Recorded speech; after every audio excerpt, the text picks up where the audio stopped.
The movie starts with Ryan Hines, who is a stockbroker, waking up in an empty room bound to a chair. Ryan, desperately grasping for air, manages to release himself from the chains. He is panicking and moving from one corner of the room to the other, seeking a way out. He looks out through a small glass window, but no one can be seen around. As soon as he starts calling for help, he receives a call from his friend Bruce, who also seems to be in trouble. Bruce tells Ryan he has been kidnapped for ransom money. Ryan asks him his whereabouts, and Bruce describes a room eerily similar to Ryan's. While talking to his friend, Ryan screams to be let out and tries to find an exit, but fails. He then hears his friend screaming in pain, saying he is burning. Suddenly, an explosion is heard on the other end, indicating that his friend has been killed. This makes Ryan panic, and he starts begging to be let out. Ryan hears a voice that asks for his full attention, making his heart beat faster. The mysterious voice tells Ryan that he can leave only if he guesses the name of his captor in 2 minutes. Agitated, Ryan attempts to break the window, but the voice assures him that he is only wasting his time. There is no way out. Ryan then tries to think of anyone who might do this to him. Many people are coming to his mind, but he can't seem to come up with anyone who might be behind this. Ryan fails to come up with a name. Consequently, the room's ceiling turns red. The room starts to heat up. He tries to turn off the heating system, but fails miserably. Finding out that there's no way out for him, he helplessly decides to comply with the person behind the voice. The voice warns Ryan that the room will get hotter with time, threatening his life by boiling him dry. The voice asks Ryan to arrange $1 million as ransom, or the room will get hotter by 3 degrees every 5 minutes. Ryan tells the voice he doesn't have that money, but the voice doesn't want to negotiate and tells Ryan he must arrange the money or he will never get out. Ryan tries to ask for kindness by showing a picture of his son, Larry. The voice informs Ryan that they already knew everything about him, making Ryan panic. Ryan helplessly takes out his phone, calls his brother, Sergeant John, and tells him what happened. John is upset that Ryan hasn't spoken to him in such a long time, but as his brother, he agrees to help him. He tells Ryan to keep his phone on so his team can track his location to rescue him. After hanging up, the voice asks Ryan if he genuinely believes his brother can save him. Ryan offers the $10,000 watch his father gifted him and asks to be let out. But the voice instead demands him to smash the watch on the floor. Ryan quickly throws the watch to the floor, smashes it with heavy foot stomps, showing how desperate he is at the moment. Ryan then calls Anna and tells her to transfer all their savings to a bank account without letting her ask any questions. She agrees. Ryan then decides to call his mother, who also complains about Ryan never calling her unless there's something he needs from her. This enrages Ryan, and he reminds his mother about the monthly check he sends to her. But she says that his brother John is better than him. Even though John doesn't earn as much, he calls her regularly, even when he's going through a bad time after what happened to his son Adam. She refuses to send the money at first, but after Ryan explains his situation, she is convinced. She then calls a few of her friends before calling his brother John again. He asks him to come fast and save him, as he is having a hard time enduring the heat because he is getting boiled alive.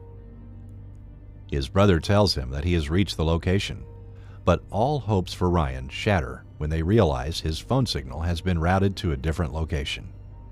His brother tells him that he only found an empty building with a note inside that says, "I have them." His brother assures him he would do anything to rescue him. He also asks him to remember any details before being kidnapped, and the call cuts off. Ryan then tells Anna, who frantically tells him that someone has attacked their house and she might get kidnapped. Ryan tries to calm her nerves by telling her to keep herself in the room. Just then, the sprinklers start sprinkling boiling water. Screaming in pain, Ryan begs for forgiveness, assuring that he will get the money, and the sprinklers stop. He then starts calling his friends and coworkers, persuading them to invest in various businesses.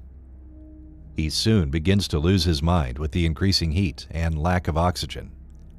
Gasping for air, Ryan hallucinates that he's dismantling the heating system. John calls him again, asking him to hold on, also saying that they're trying to trace him by narrowing down the location by contacting the phone company. He asks Ryan to remember the last thing he recalls before getting kidnapped that could help in the investigation and finding him. Ryan tells him that he left his hotel and got inside his car.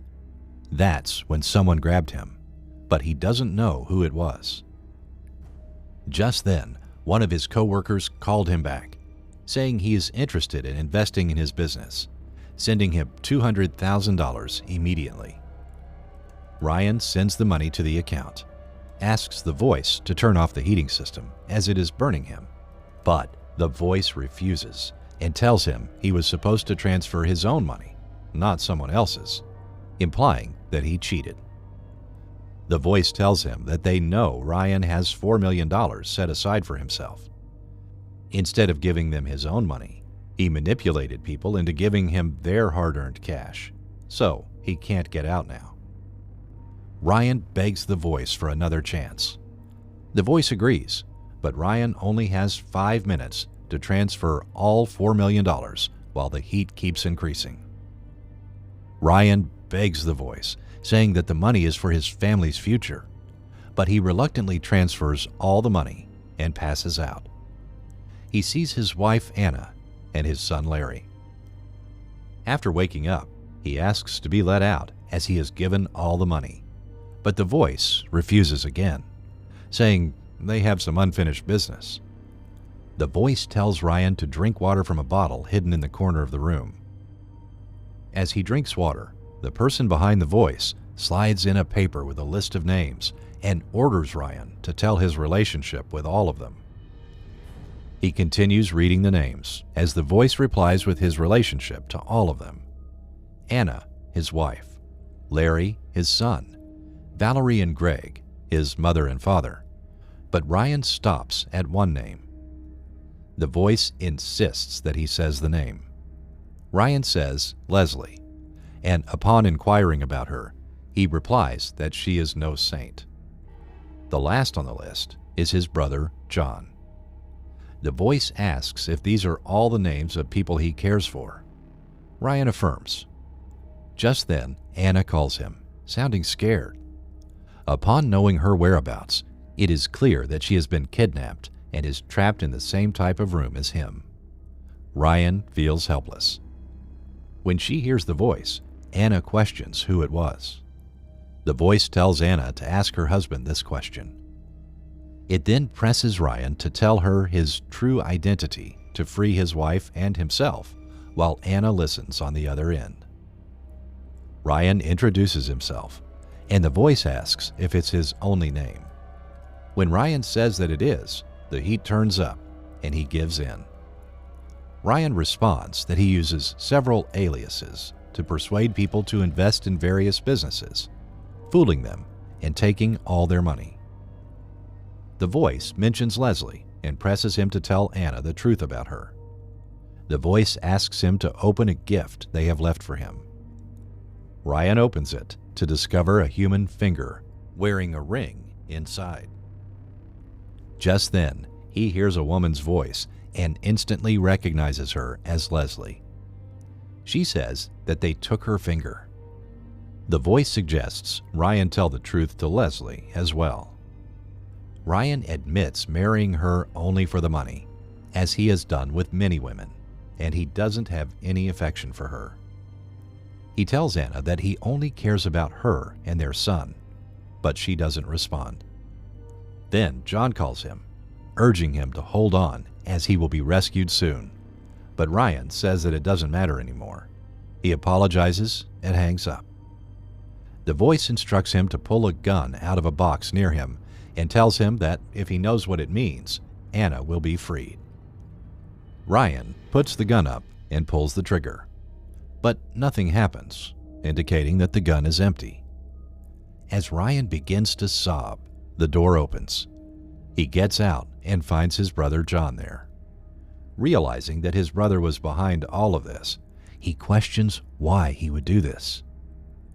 John asks Ryan if he remembers Adam and when was the last time he called Adam, and Ryan can't remember. John reminds him that he once asked for a loan from Ryan. Without even asking the reason, he refused to help, saying that things were hard for his family. John needed the money for Adam's cancer treatment. Ryan defends himself by saying that he didn't know, but John claims that he never even asked. John says that he believed his lies, but when he discovered all the money Ryan had been holding on to, along with his marriage with Leslie, he couldn't believe all the lies his brother had told him.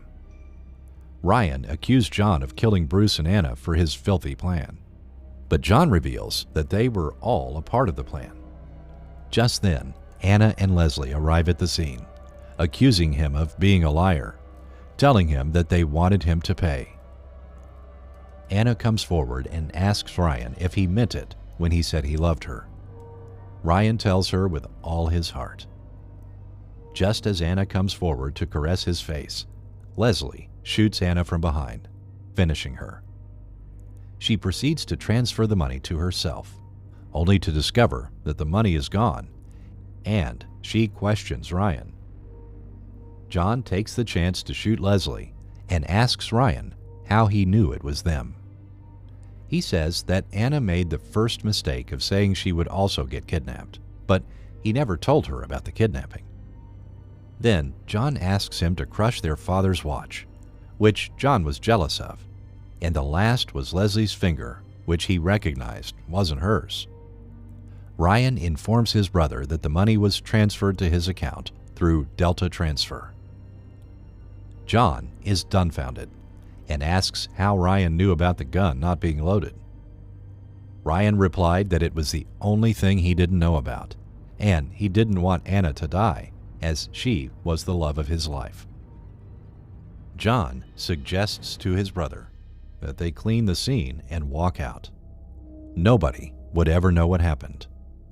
Ryan refuses to do so. Besides, as he seeks revenge, he shuts his brother along with the two bodies in the same room he was in.